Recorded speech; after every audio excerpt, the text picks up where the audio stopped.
Hi, this is Rob Sheen from the Source Conference, and I'm here with Jason Hoenich, who's the founder and security awareness expert at Habituate. And he's going to be speaking at Source Boston on May 9th and 10th. And his talk is titled Shifting to Security Awareness 2.0. So, Jason, you've done a lot of work on security awareness, and that's always a particularly interesting topic to me because my last company I built was all about security awareness and those kinds of programs. So, when I see somebody that's doing 2.0, that sounds really exciting. So what did we do? What did we get wrong in 1.0, and what are we doing better in 2.0?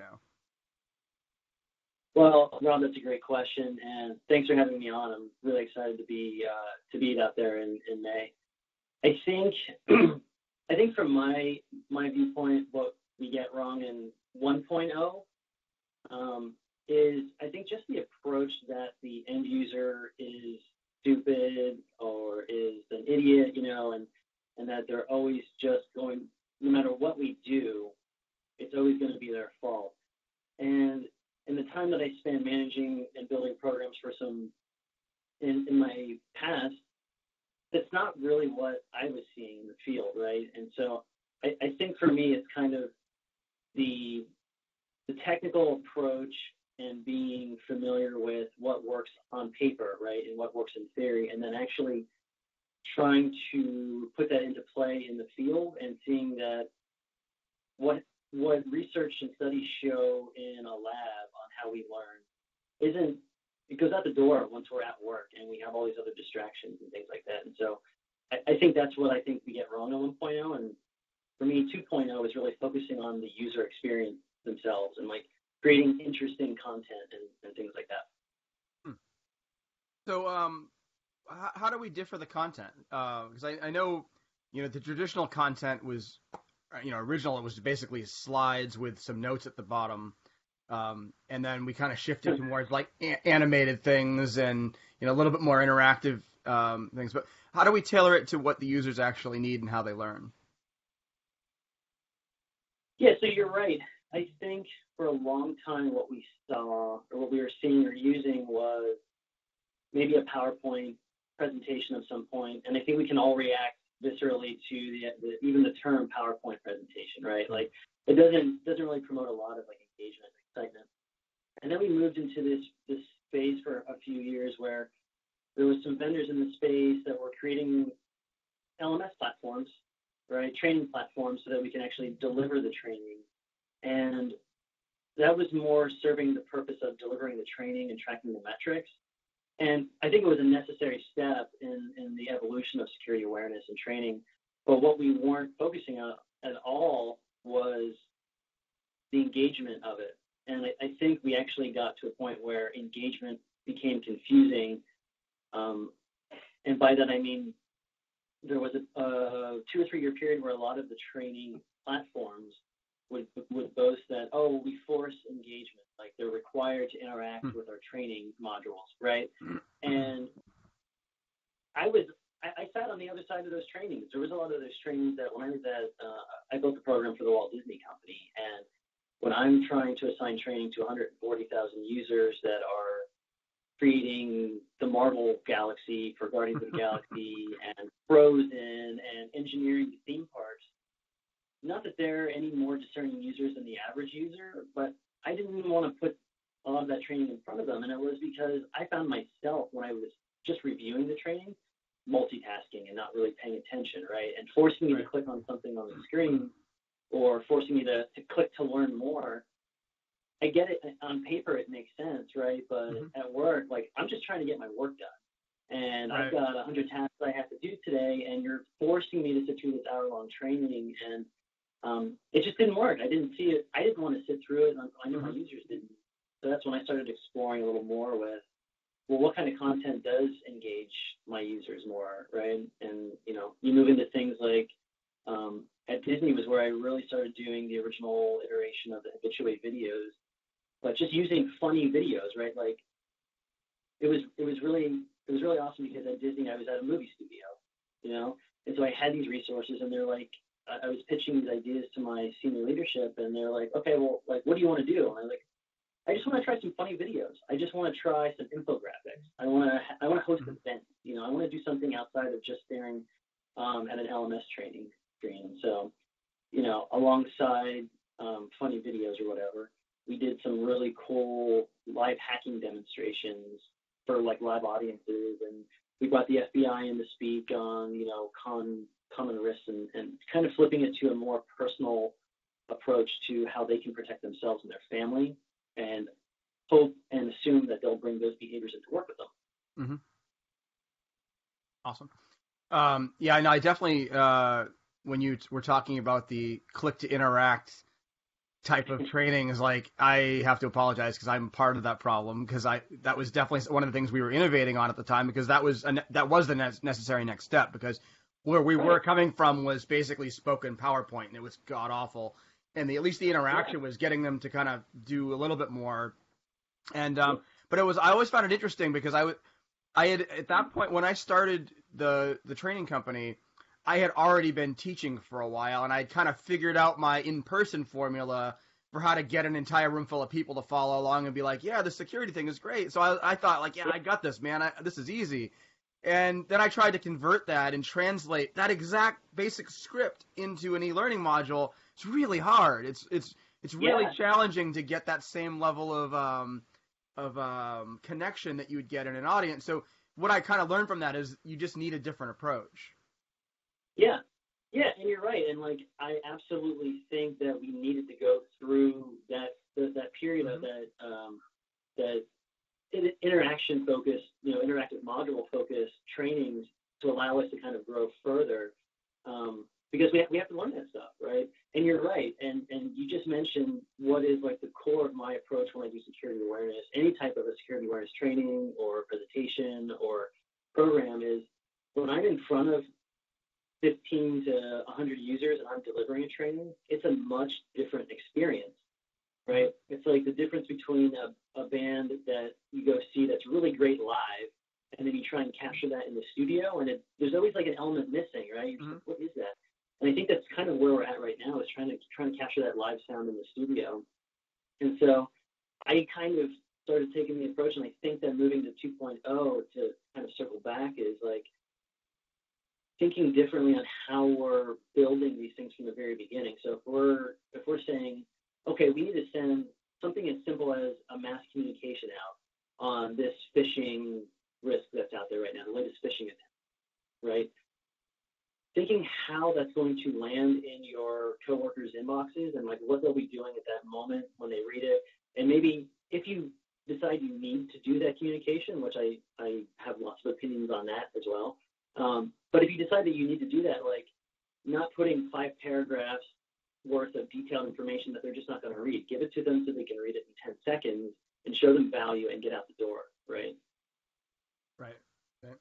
So you've kind of alluded to expanding beyond the original scope of training a bit.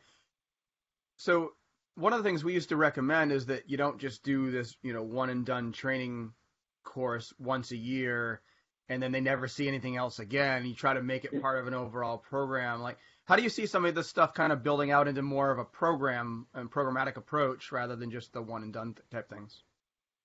Yeah, that's a great question. And I think that first part of your statement is really defines, in my opinion, like what 1.0 is. And it is that, okay, we need to do this. So we're assigning the training once a year, and they take it just like harassment and anti-bribery and all those things. And that doesn't work. We know that doesn't work. And so I think the first couple years of my experience doing security awareness, I didn't even know I was doing security awareness, first of all, right? It was just something I was doing, talking to my coworkers and my employees and explaining to them, like, why did they get that virus on their computer, and why do I have to clean it off their computer for them, right? And then when I was at Disney, when I was first at Activision, I was at Activision there doing awareness, and I was doing things, right? Like, we were going to start doing the phishing simulation, we were doing the training, we were doing in-person things, but I didn't have like a method to the madness. And then I kind of took that with me over into Disney when I went there, and on a much broader scale, I found myself doing similar things, right? Phishing simulation, annual training, Mm-hmm. onboarding training, things like that, right? And I would notice some other departments, whether they were IT or marketing or whatever, that had these programs that were just killing it, right? Like they were just really well done. They had good marketing, they had good metrics and everything. And so I would reach out to some of my coworkers and I would ask them, like, how are you, like, I feel like my security awareness program is pretty similar in scope and approach to what you're doing with corporate communications or marketing. Like 3 or 4 of the different people that I talked to were like, oh, we just have like a really great program plan. And I was just like, oh, how did I not realize that I need a program plan? And so, I started to borrow some templates and kind of Frankenstein my own version of a program plan for what I felt was an effective awareness program. And then sharing it with my peers at conferences and just in conversation, I noticed that a lot of the other companies and my peers were doing similar things. And I was like, oh, so we just need a program plan. And that, once I initiated that and decided I'm going to use a plan, my security awareness program just like skyrocketed. It grew. It got respect from senior leadership. And it's just about that approach of treating it like an actual program and not just a process that you have to go through. And so in programs, I can get into what I think are part of the programs. I don't know if that answered your initial question. Yeah, that definitely does. We used to definitely tell people, like, think of it like a marketing program and you'll be better off because it really is you have an idea you're trying to communicate to a certain group of people and you need to make sure they all get it. Now, how do you recommend that people measure that it's working? Like, what kind of metrics do you collect? That is, I think that's a nuanced question, but I think that there's common metrics that we gravitate to because the industry has kind of pushed those to us. I immediately think of the phishing click rate, right? I think that's probably the first major metric that CISOs or program administrators are first subject to. And I think that that's a decent starting place, right? Because that's usually one of the first initiatives that you take on is outside of your compliance training and your annual training, you're doing phishing training. I like to get into ways to, when I'm building out my program, I'm trying to think ahead, 6 months, 12 months, 18 months down the road to where I want to be. And thinking, okay, if I want to be here, my goal is to have an ambassadors program, and I want to be able to do 4 events each October during National Cybersecurity Awareness Month. What do I need to start doing now here, and what kind of build in to start collecting data so that I can provide metrics for that stuff? For me, I was always a single resource, and so in order to get budget, I had to kind of prove my worth and prove that there was a method to what I was doing. And so it would start with collecting as much data as I could from phishing programs, the data from the phishing, and you can start looking through that. There's a lot of really good data in there. The click rate to me is kind of junk. I don't think it's a fair metric to represent your program with. There's too many outliers on that. Like, how many people were on vacation that month? Is there a holiday? Is there things like that that can affect the response rate? For me, I always like the report rate, which is how many people reported the email, because that actually shows behavior change that you're working on. So I look at things like that, report rate. I would go outside of just your completion rate for your annual training, which is probably the second most common one, if not the first, the most common one, because that just kind of highlights your either ability or inability to annoy people, right? And it really comes down to, and in a larger company, if you want people to complete a training, at some point, if there's repercussions to not completing it, it's going to have to get transferred to HR at some point, right? Because as security awareness professionals, we shouldn't be in charge of reprimanding people. It should just be our job to assign the training and follow up on it. And so I think outside of that, if you are planning your program, you can look at things like, okay, I want to have 1 or 2 live trainings a year and events that they can attend. You can start tracking attendance then. And then one thing that I really liked was using hours spent learning each month outside of training. So for instance, in October for National Cybersecurity Awareness Month, the last 2 years, we had events, right? I did weekly cybersecurity 101 trainings where anywhere from 10 to 80 people can show up and talk and learn about security risks. And then we had speakers come in, and we did, as I mentioned, a live hacking demonstration where I volunteered to be the target, and I worked with my internal red and blue teams. And basically, in a live audience, we had two screens up. One was my computer, and one was the red team's computer.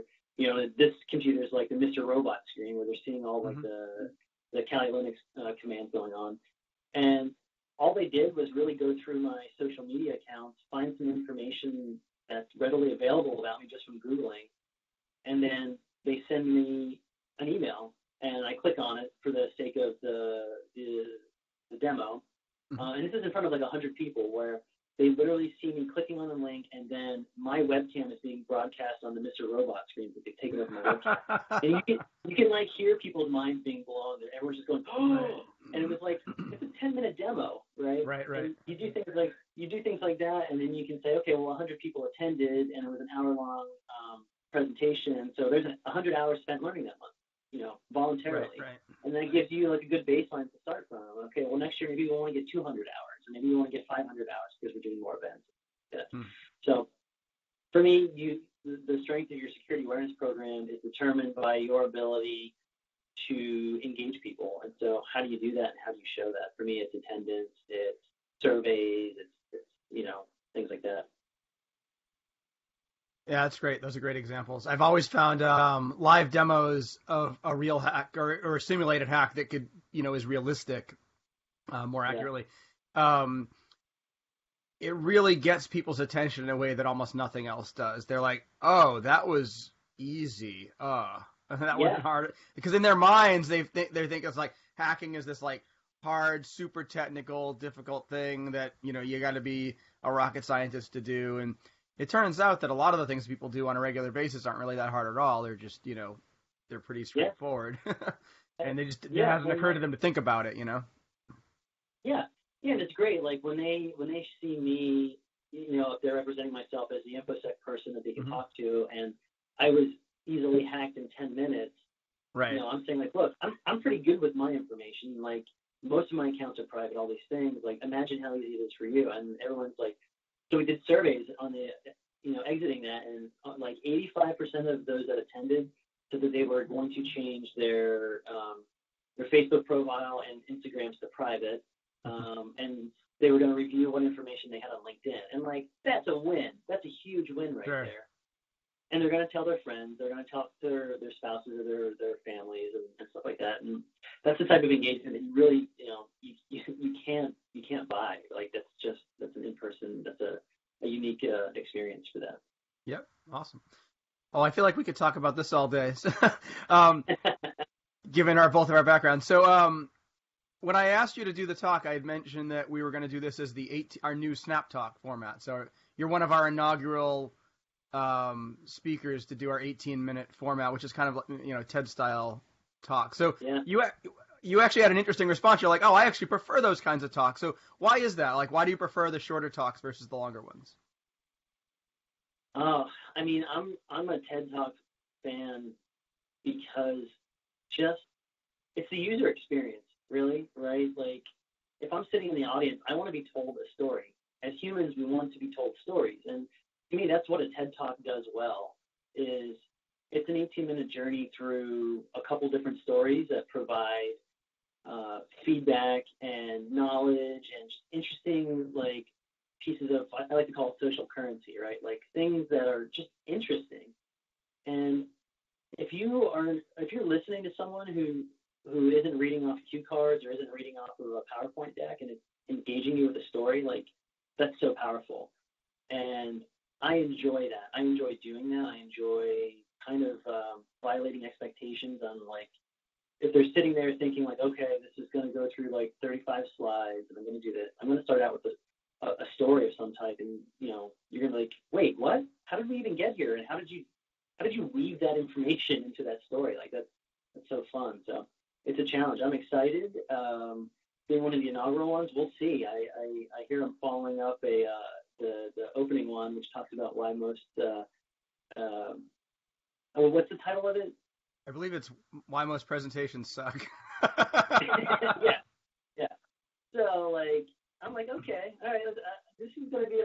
on, let's do this. So I just love it. I love the storytelling method. Awesome. Well, definitely looking forward to seeing this one, and looking forward to seeing the conference. And for those of you who want to check out what we're doing, come by Source Boston on May 9th and 10th, and you get to continue the conversation with Jason and myself, and it's going to be a great time. We're going to have a lot of good people there. It's going to be a lot of fun. Yeah, thanks for the opportunity here, Rob. I appreciate it. I'm really pumped for it. Yeah, no worries. See you there, and I'll talk soon. All right, sounds good.